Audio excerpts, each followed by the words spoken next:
Hi, my name is Steven Sindoni. Thank you for tuning in to Steven's World Talk Radio, May 3rd, 2012. Today's program will put the spotlight on free energy. I'm delighted to have as my guest today Jerry Thomas, also known as JT to me and some of our close friends. Jerry, welcome to the show today. Greetings and hello to everyone out there.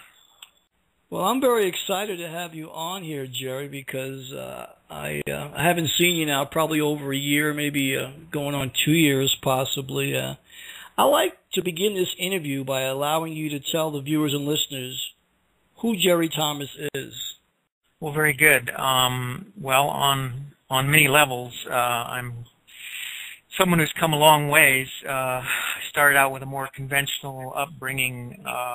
Got an electrical engineering degree from Cal Poly and pursued a normal sort of technical career in Silicon Valley. However, I had an internal guidance and internal pressure to learn about different things, unusual things that went beyond what our normal science teaches. Things that went beyond normal religious concepts, religious ideas. I felt that our science and our religions were somewhat dogmatic, and in fact, the way most of that was taught was actually designed to keep us constrained, keep us all in a box, so to speak. So I started to pursue unusual and different things, and seek for myself answers to questions that were of interest to me, like if in fact there were things beyond what we'd been taught in our schools and in our churches. How young were you when you first got this insight that there was more that met the eye? Well, I think there was an inkling all along from the earliest ages, but certainly where I started to get that mostly was when I was going to Cal Poly. I started to read these books about this guy, Don Juan, written by Carlos Castaneda, and that kind of piqued my interest about unusual things. Yeah, I think I read one of his books, Don Juan Quixote, is that correct? Yeah, and again, they talked about these journeys, and I realized that a lot of these journeys were based on altered states, hallucinogenic, so forth and so on. However, something unusual happened to me one day. I was sitting in the bathtub and thinking about Don Juan, and as I stared in the water, as I sat there, the water started to turn this greenish phosphorescent color, and I was floating in this greenish cloud of energy. And this very personal experience was quite astounding to me, that wow, something really was different here. Yeah, that is definitely life-changing to have something like that happen. So yeah, I think what started to happen is I had a curiosity, and then I started to have experiences that started to reinforce my idea that things really were different than what we'd been taught by our schools and by our churches and by our governments. Well, I'm not surprised that you're saying that, because a lot of people who've gone through the conventional school system have come away disillusioned by what they've learned. Well, again, that's what led me into some of these things. I think what's different, Steve, about some of my experiences, a lot of people might hear that little story of me sitting in the tub with green energy. And what I have to point out is a lot of my stories, especially the ones I talk about in my book, Free Energy 101, most people would say, well, maybe the guy was on drugs, so forth and so on, or drinking, or so forth and so on. And none of that has ever been the case. I wasn't sitting there in the tub having a peyote experience, for instance, so forth and so on. And unfortunately, there will be a lot of doubters and skeptical people who hear about me, my stories, and think that perhaps I, like them, have been doing a lot of drugs, and that just simply is not the case. I had these experiences from a very personal, heartfelt, spiritual level, not from a drug-induced level. Well, I like to start by saying I know you a number of years now, and I met you in California. Jerry, would you like to tell the listeners how you and I connected and share some of our experiences together?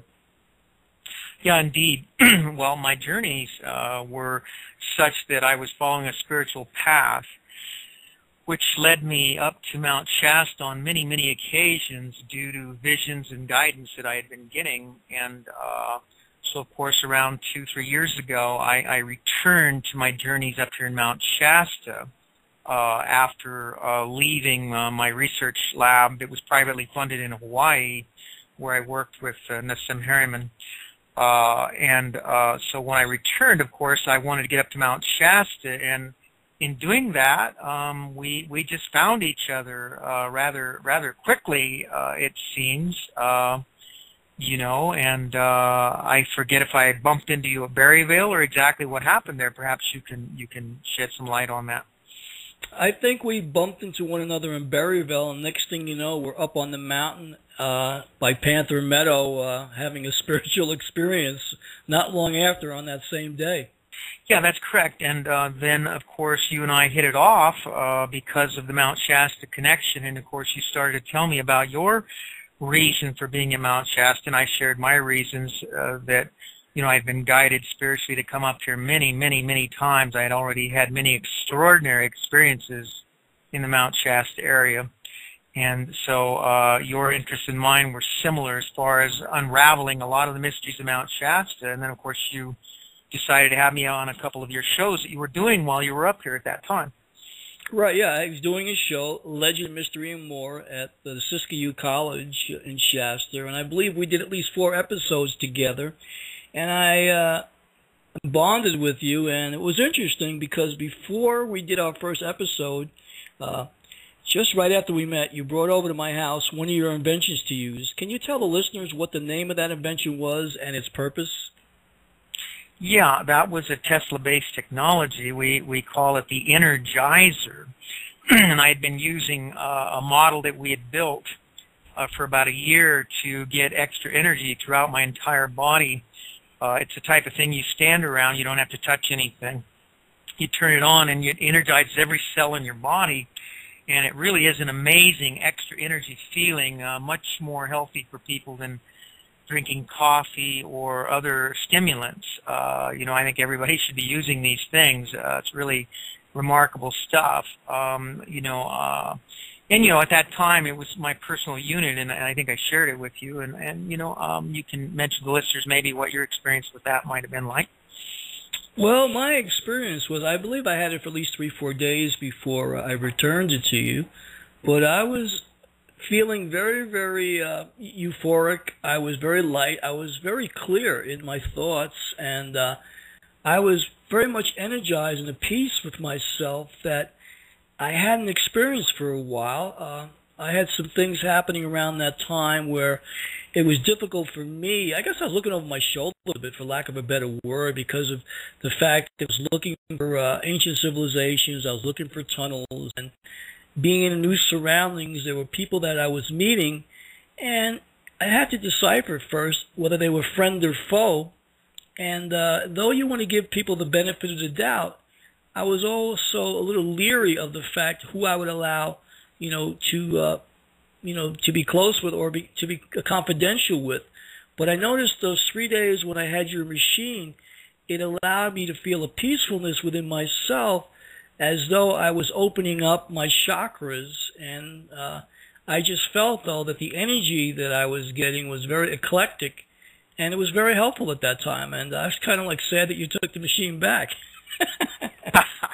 Well, there's been a couple of companies that have made these machines available, and many of the listeners will be familiar with this type of technology. There was a company called Vibe who is no longer in business, and these machines sold for $20,000 plus. And so they were a little bit pricey for people, and sadly not many people have gotten to experience the energy and the effects from these machines. And I really wanted you to feel that, to kind of get a sense of why I was so involved with these energies, these studies, because I felt that this was profound stuff that was going to help create a better reality, a better life for all of us, really. Well, also, too, around that time we first met in our first conversation, you had mentioned about the project in Hawaii. Nassim was a name that you brought up, which I thought was unusual, because Nassim is not a name that you hear every day. You talked about investors in Hawaii, and you were developing free energy technology. So while I had this piece of equipment, of course, and I was experiencing the benefit of this, I really wanted to know more. Can you expand on your time in Hawaii for us? Yeah, we'll talk a little bit about that. Well, in the course of investigating free energy, working on some free energy inventions of my own. We say free energy to people, but what we're talking about is devices that produce more output energy than you, the user, put in. A solar cell is a free energy device. You don't put any energy into a solar cell, and out energy comes when you stick it in the sun. And, people get really kind of bent out of shape when they hear about over-unity free energy. In engineering, we like to use the term coefficient of performance. And it's very, very common in heating and air conditioning to have heat pumps that have a coefficient of performance greater than 1. Nobody gives this even the least skepticism or doubt. It's well known in that business that heat pumps have COPs 2, 3, 4, and even greater, which means that even though you're putting in 1 unit of electricity, you're getting more units of heat out. And in the field of heating and air conditioning, this is not anything unusual. This is not anything out of the ordinary. However, when people such as myself come along and try to explain to people that, we're working on or developing or inventing devices that produce more energy out than we put in, people tend to get a little bit crazy about all that and say that we're violating all the laws of thermodynamics, so forth and so on, when in fact you can go down to your local heating and air conditioning place any day of the week and get a heat pump with a COP greater than 1, and nobody is suing Rain or some of these heating and air conditioning places over false claims, or nobody's locking up your local heating and air conditioning guy, putting him in jail for violating the laws of thermodynamics. And that's really, it seems like what people want to do is they want to lock us up for violating their sacred laws. In any event, our gentleman in Hawaii, a very wealthy software guy, decided that he agreed with us that we're not violating the laws of thermodynamics. And my friend Nassim Harriman would already taken an interest in my research and me helping him with his, decided to include me in that research development there in Hawaii. So now, Nassim, is he more a inventor? Yeah, I would say that, he's known for his theoretical thinkings and theoretical ideas on cosmology and geometry. And he's very, very, good at that. And again, he just sort of self-educated individual who got his ideas from his own intuitions, researching a great many number of people.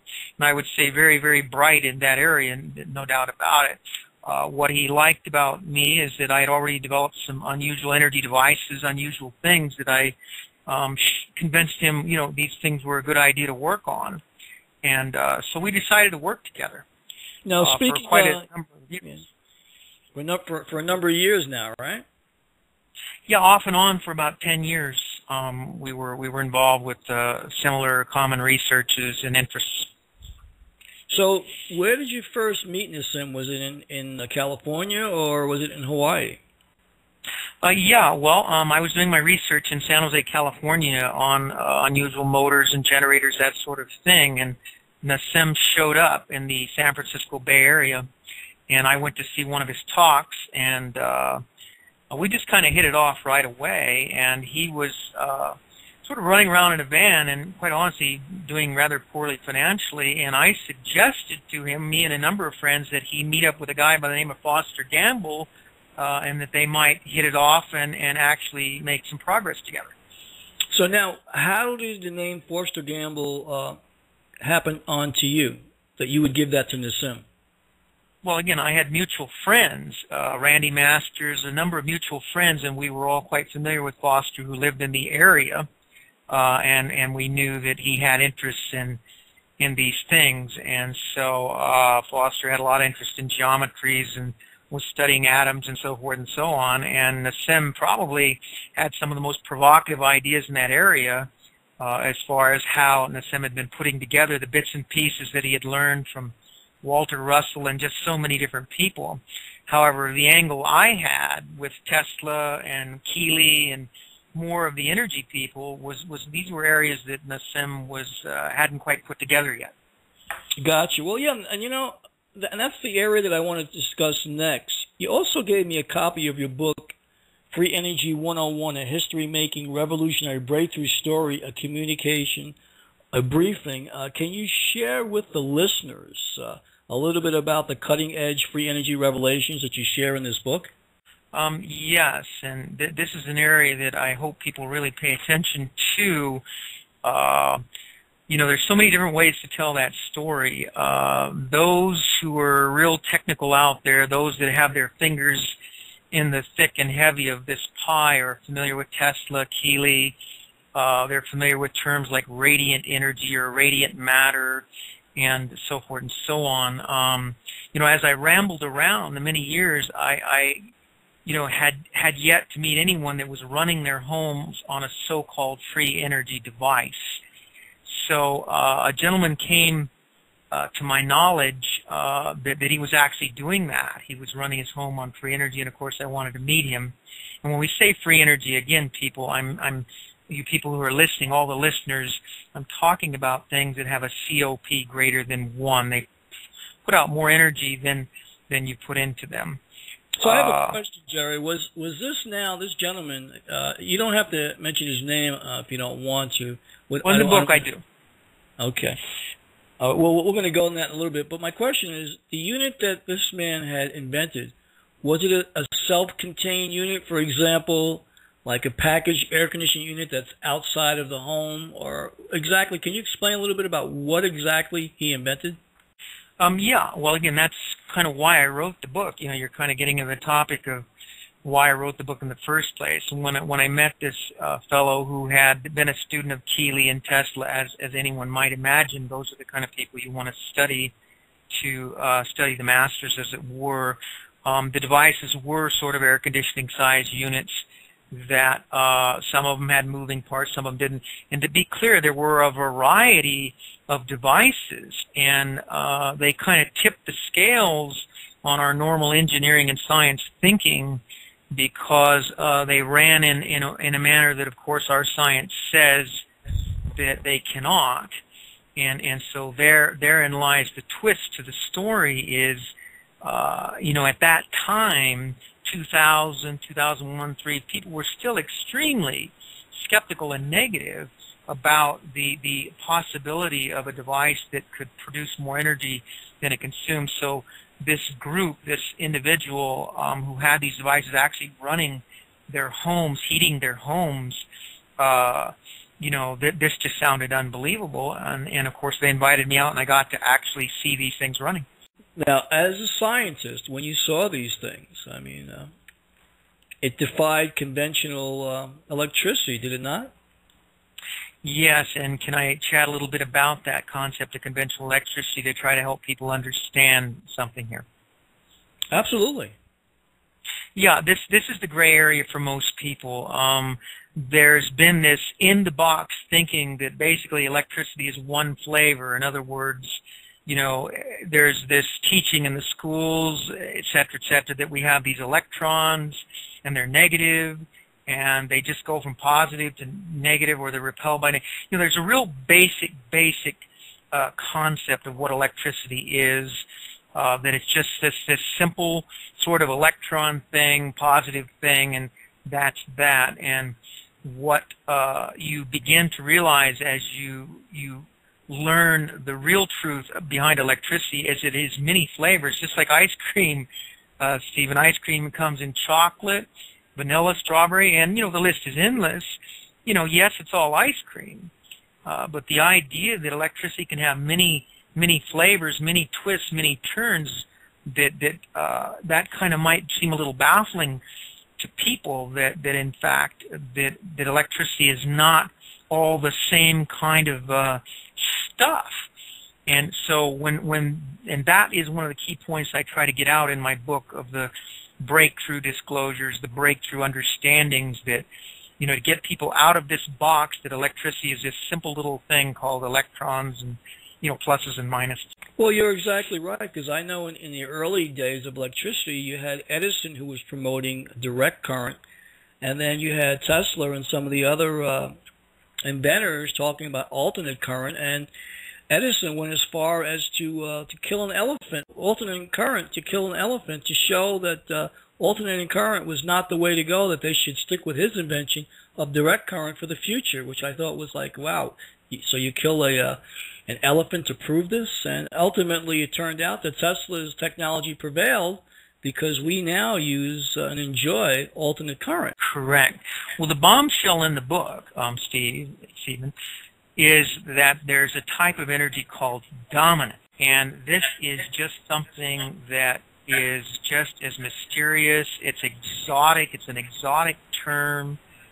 You could talk to an MIT graduate, you could talk to a Stanford graduate, and you would ask them, what is dominant electricity or dominant energy? And quite honestly, you would be hit by the most baffled look you would ever experience on the face of a highly educated technical person who simply knows absolutely nothing about it.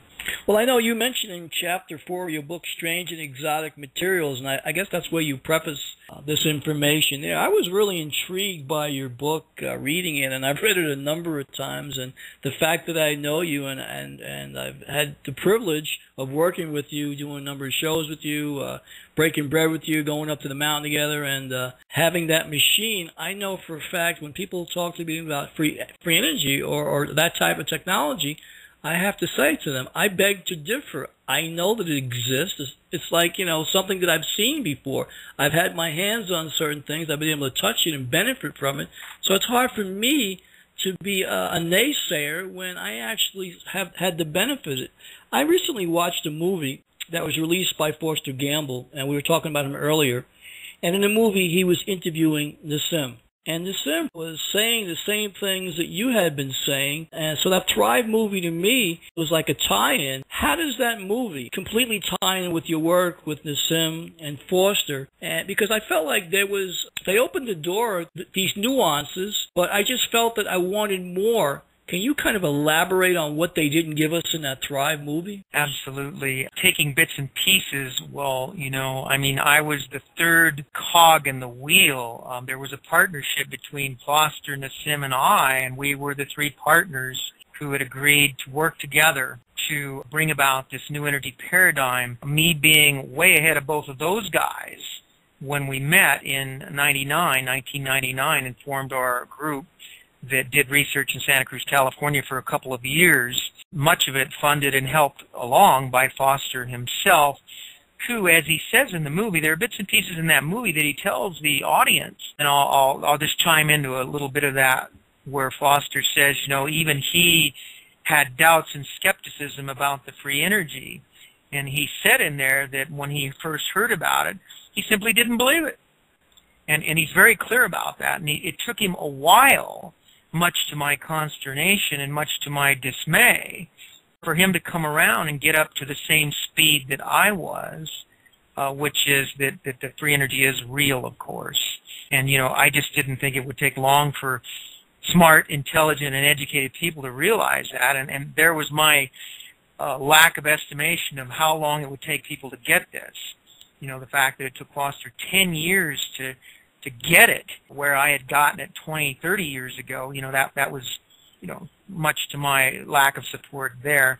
But the idea was we formed a partnership, and I was the key technical contributor who was, there to make it happen. And, of course, we did, in fact, have some breakthroughs in energy devices there that were very promising. It sounds like something happened at that point. Was the plug pulled? Did somebody get cold feet? Or why did this not continue? Well, this opens a Pandora's box to what happens when you form partnerships with people. On the surface, I think a lot of people really have a lot of respect and appreciation for Nassim, and also on the surface, and Foster's a marvelous person, of course. There was some internal quibbling between Nassim and I. There were some problems there, some personal problems that led to difficulties in all of us being able to continue to work together. Well, what I find, and being around people, that ego, as much as people don't want to admit that they have one, a number of people have very large ones. They enjoy more listening to themselves speak than hearing their collaborative partners who want to share information with them. And that very well might be the case in this endeavor that you had. Well, again, after I sort of made the breakthrough, should I talk a little bit about that, because it really is important? Absolutely, Jerry. I'd like you to speak your mind today. Well, again, Foster, put time and money into us, and I really appreciate everything he did for us now because of his Thrive movie, where everybody feels that he's really proactive towards his free energy and stuff. What I tell people is, you can be proactive, you can support it verbally, but without the money on the table from folks, without the actual solid support, basically nothing's going to get done. But what we did get done, in other words, what he did get to see for his money, was I was developing a motor generator combination device. And what happened one day is I was trying out a variety of things. I did something that in science and engineering is not supposed to happen. And what that was I had a motor, that of my own design. And in electrical engineering, when you short out your generator, this is the worst thing you can do. This is known to be an absolute no-no. Okay, are you following me on that, Steve? Absolutely. I have a little electrical background in HVAC, so I follow you very closely, Jerry. So I can assure the listeners out there that if you go home, or any of you go out to your garage, or any of you take wire and cut the wire and short the two wires together and then plug it into your wall, I can assure all of you that this would be a very bad thing to do. This is called a short, when you take two hot wires and stick them together. And everybody knows you simply do not do that, because that's when you blow your circuit breakers in your house. That's when you burn up your generator. And, once again, I'm going over this carefully to get people to understand something, because a lot of people lack a science background, and when we energy inventors tell them or show them something, they don't even realize why it's different, or why it's important, or why it's significant. So with that background, and with that said, that it's well known in electrical art and skill that you do not short the generator coil. What I did there one day is I did the unthinkable. I took my generator coil on my motor and I shorted it. And that's when unbelievable things or strange things began to happen. Is that correct? Well, what is supposed to happen is it's called a load on the motor, and the motor slows down, and everybody knows this.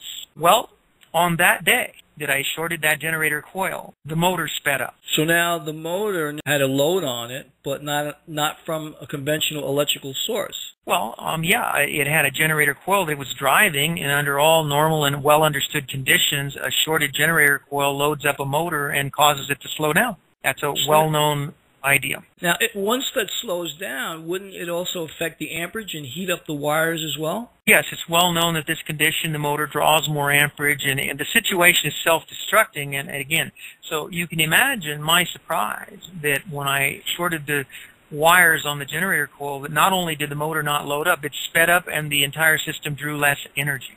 That's an amazing discovery. It was, and, I'm being rather bold in stating this here, because, you're not supposed to tell your secrets, because then it ruins your ability to get a patent. For many years I kept this very, very secret, because it really was my discovery, and, and by publicly stating it, I'm sort of ruining my chances to have a proper patent on it. Right now, do you own patents right now in your name, or do you put in for patents with other people? No. The discoveries we made on the motor generator back there with Foster and Nassim in 2000, 2001, there's been many others that have made similar discoveries, and I believe there are 5 different companies now that have started on all the things that I found. Many people say, well, what have you done that's so great? Why should we invest in you? And, again, I was ahead of the crowd on a lot of that.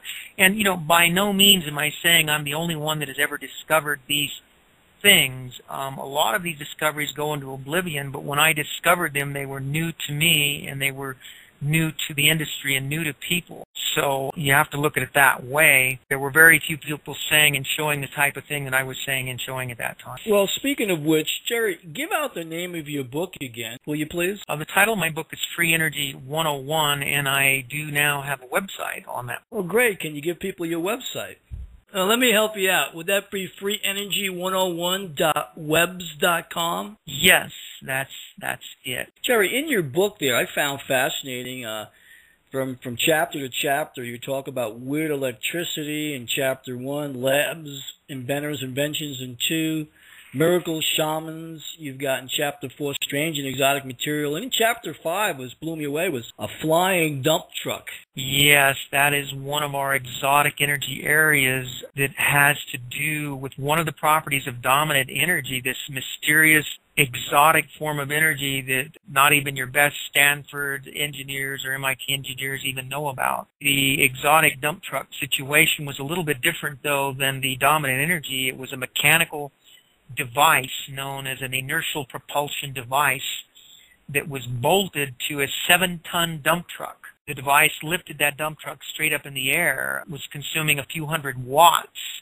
of electrical power from a generator that was on the ground. That is an amazing feat. There's a little footnote aside on that. I tried to inform Richard Branson about that. You know, there's several of these billionaire dudes that are starting their own space companies, and they're wanting to put people up in space with rockets. You know, I've been stonewalled when I try to reach people like Richard Branson, when I try to reach Jeff Bezos, when I try to reach these people, I get stonewalled by their minions who have been educated at Stanford and MIT who don't think these things are possible that I'm saying. Well, I know that there are powers that be that do not want this technology to get out there, because if this technology were to get out there, then there's no way to meter this type of energy. Is that correct? For the most part, and, you know, therein lies, can I kind of have a little political plug here on that point, Steve? You got it. Well, you know, what I want to say to the listeners and everybody listening is it's really a time to put an end to the governments as we've had them. The governments do not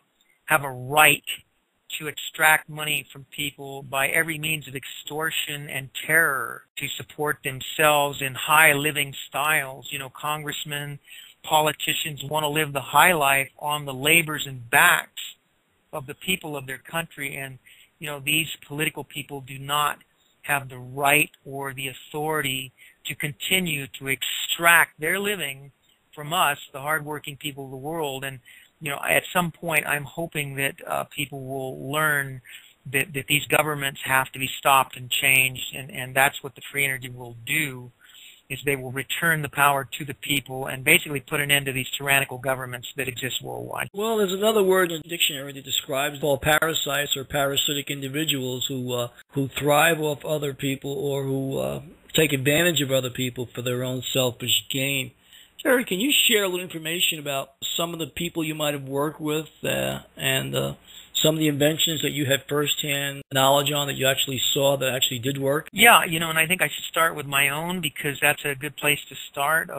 You know, when you mention who I am and you know, really what makes me different or special maybe than your average energy inventor, who, quite honestly, I don't think there is such a thing as an average one. But if I may, I invented a device in 1993-94 that was a solid-state device that used different coil arrangements, magnets, crystals. I was doing something that's a little different in engineering than we're normally taught in the schools. A lot of times we're taught to engineer based on the knowledge we've been taught. I was engineering on something a little different. I was engineering a little bit on the knowledge I was taught and a little bit on my own intuition. I call that Jerry-neering. I invented this device, and quite simply, it defied everything we've been taught in engineering and science. And quite honestly, Steve, I didn't even know what it would do when I built it.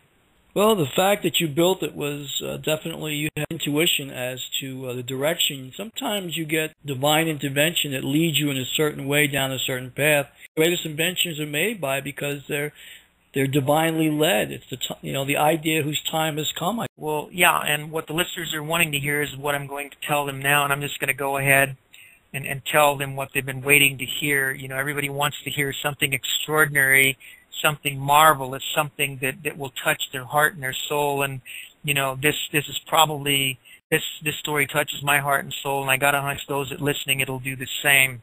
So this magical, mystical device that I had no idea even what it would do, from the very first moment that I turned it on, that I played it, I had extraordinary visions in my mind, even with my eyes closed. It was like going to a 3D holographic theater, able to see things in a three-dimensional manner just as clearly and plainly as you see things with your eyes, only with my eyes closed in a what a 3D holographic mind space, call it what you will. And so that was my first introduction to this unusual device. That was followed on by being healed by the device, very bad healing condition. And again, I think people are going to want to hear just a couple minutes of what happened there, Steve. Well, I think so, because I've had people who I've shared that story with and want to know right now, because I know people that are homeopathic doctors, so they would love to have a machine like that to offer their patients who've tried conventional medicine, conventional doctors, are sicker now than they were before they went to these doctors. A machine like this, Jerry, what would it cost you to build one? The one that you built, what kind of dollar figure did you attach to that? Well, I'm a little bit leery to mention that because it'll sound unbelievable to people, but perhaps I had $50 into the whole thing. This is amazing. Go ahead and tell people. Let me tell people what happened there, because when they hear it, again, like most of my stories, it'll sound unbelievable. So why don't I go ahead and describe for a minute or two what happened there, Steve? You've got the floor. Well, I was lying down. The way that I would use the device is I would plug in spiritual music that touches the heart and the soul. The device was usually about 2 feet away from me. I did not touch anything. Nothing touched me. I had headphones on. The device was just a little energy manifester, a little device that somehow this dominant energy collected in, and this was my first experience with the dominant energy, this unusual energy that defies all the known laws of science and physics that we have been taught. I lay there.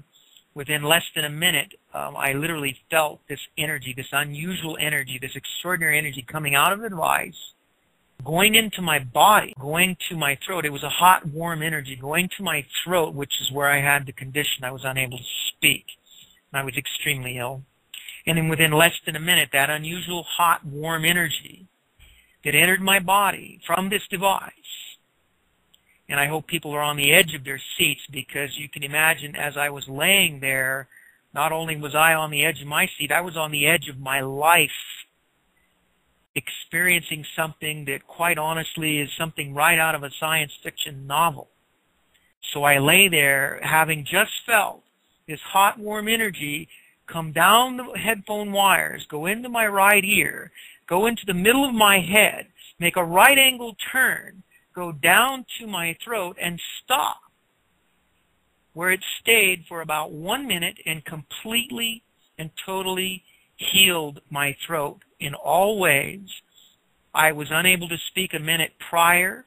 A minute later, my voice returned perfectly, and I was completely and totally healed. Now, this energy that you experience in your throat area, if that energy force was applied to another area, let's say your heart, your back, your legs, your eyesight, could it also heal things such as those?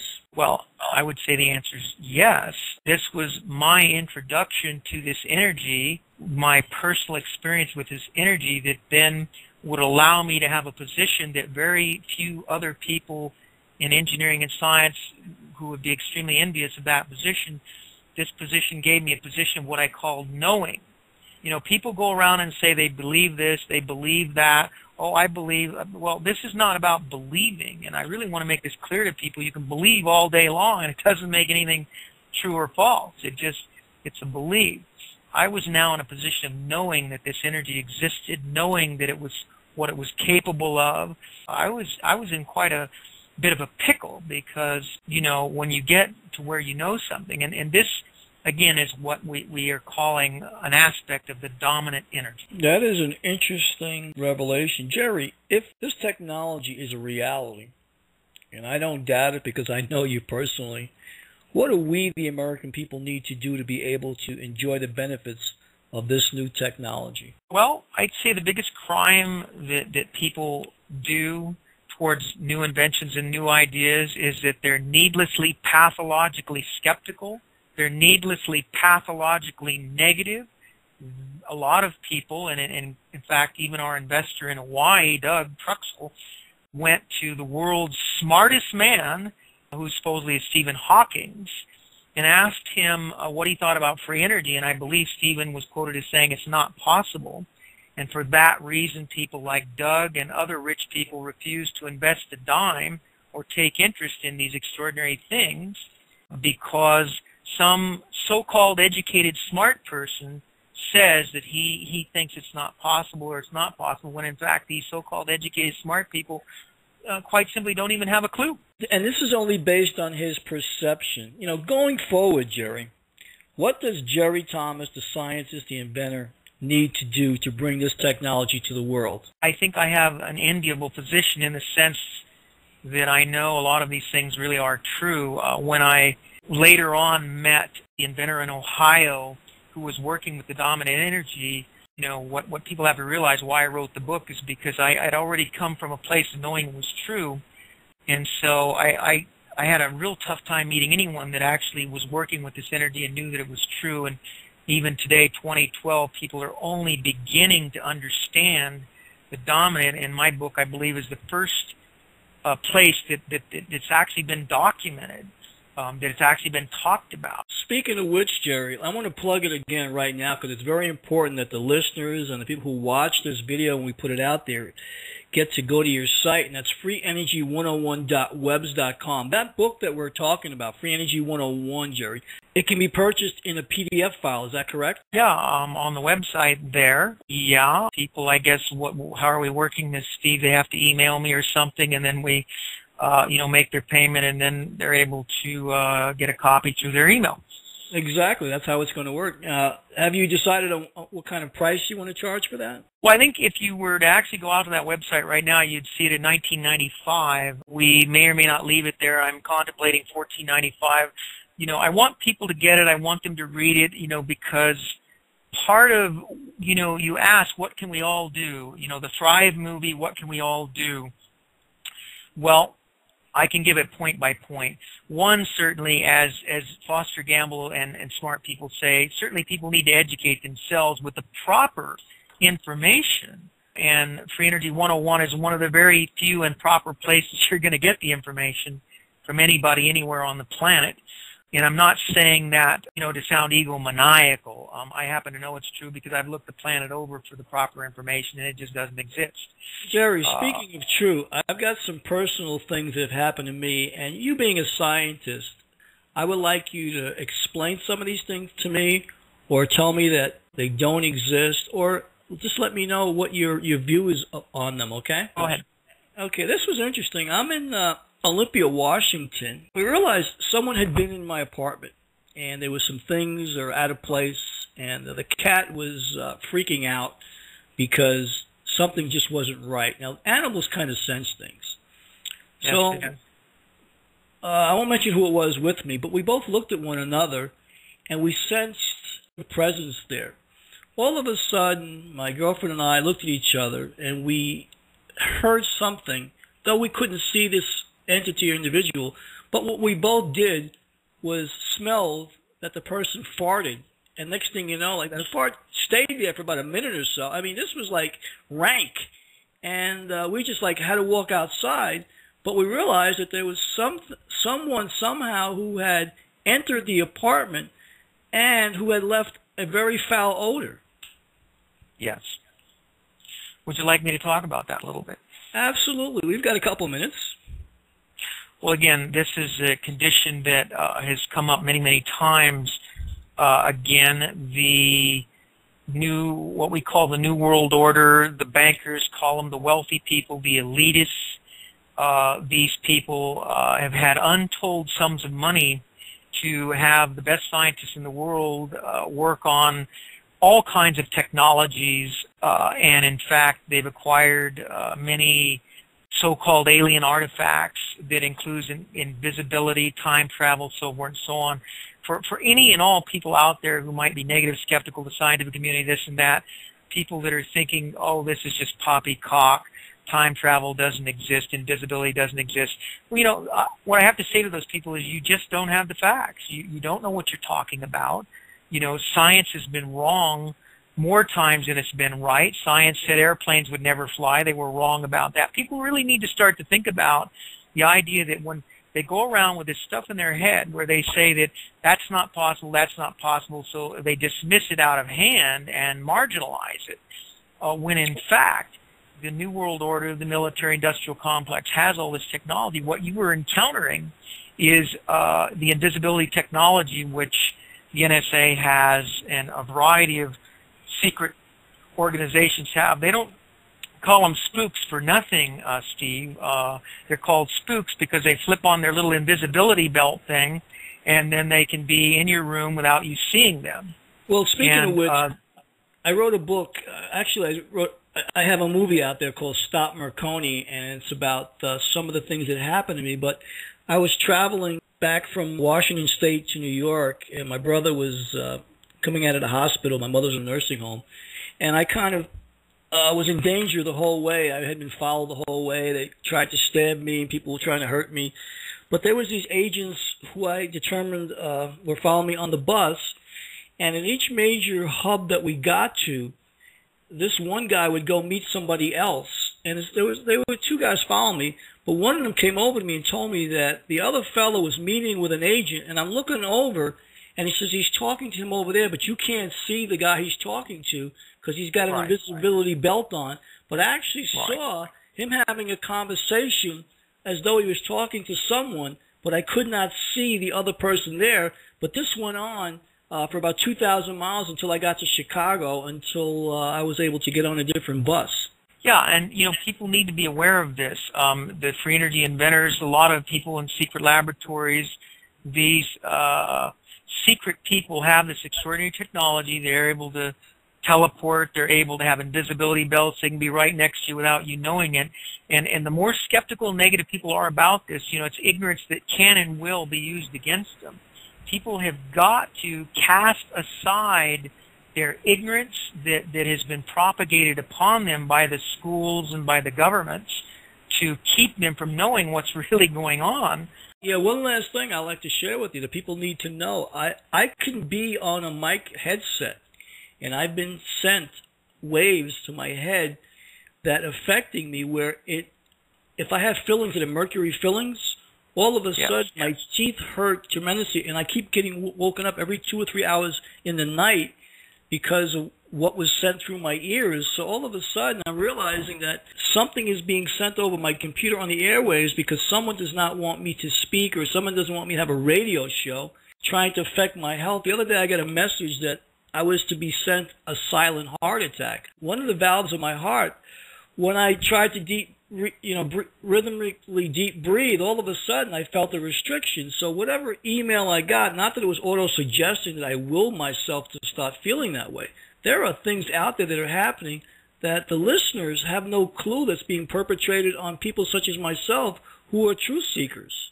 Yes, that's correct. And again, you're opening up another Pandora's box about what the NSA, CIA, and all these people have done.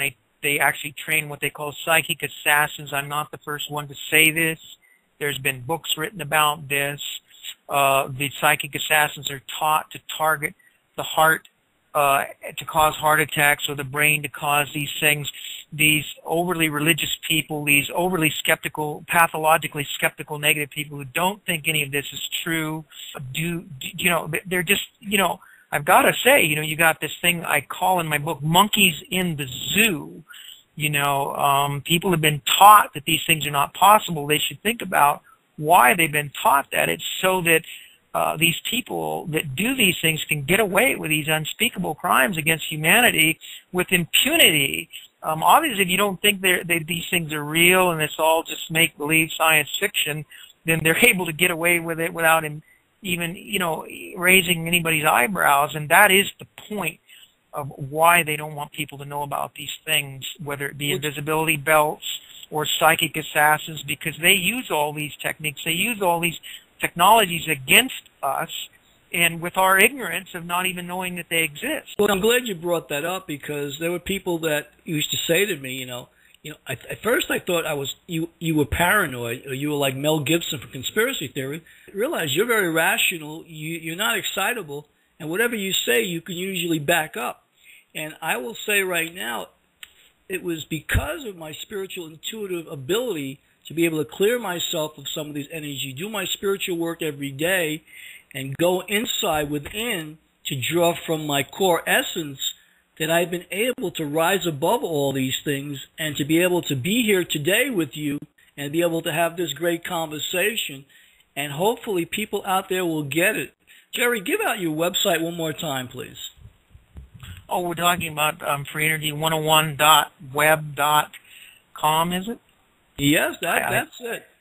Jerry, I want to thank you today. We've got about 3 minutes left here, and I'd love to bring you on again to do part 2 or part 3 to talk about your book. Can we do this again sometime soon? We certainly can. Do I have any more time left, or? Yeah, you've got about 3 minutes here. Well, again, you asked that question about what can people do. I'm really sad that the guy in Hawaii, Doug, withdrew his support from my free energy research. We would hope that he would find interest again. But there are a lot of people with a lot of money that can make this happen. We can bring free energy to the world for millions of dollars, not billions, and liberate the entire planet. People wonder, what's it going to take? It's going to take a little money on the table. There's a lot of people out there saying, don't support the free energy inventors. They're a bunch of scammers, con artists. That's just nonsense. The people I write about in the book are real. I'm real.